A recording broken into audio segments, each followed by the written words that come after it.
इस हफ्ते अगर देखेंगे तो हिंदुस्तान की सियासत फिर से गर्मा रही है और जिस तरीके से बिहार में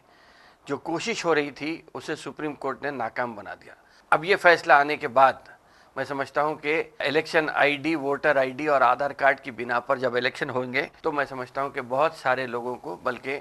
निस्फ बिहार के लोगों को राहत मिली होगी। ये इसलिए है कि बिहार में ये कहा जाता है कि जब कभी बारिश का मौसम आता है तकरीबन 3 करोड़ 40 लाख लोग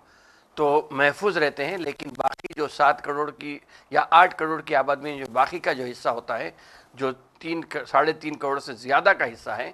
वो लोग अक्सर या उमूमन बारिश के कहर से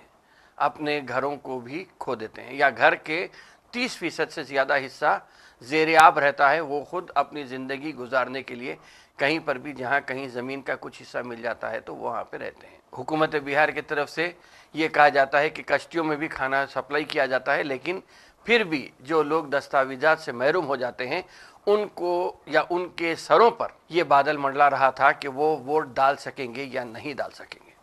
अब वो कौन लोग हैं जो आबादी का ज़्यादा हिस्सा है, उस पर अगर हम बात करेंगे तो ज़्यादातर होते हैं या तो उनका ताल्लुक़ अक़लियती बिरादरी से होता है या फिर कमज़ोर तबक़ात से होता है, और यही लोग हैं जो कांग्रेस की हों या तेजस्वी यादव के हों, वो उनकी रीढ़ की हड्डी होते हैं जो वोट के बिना पर उन्हें जमहूरियत को बहाल करते हुए वहाँ पे हुकूमत बनाने में माविन साबित करते हैं।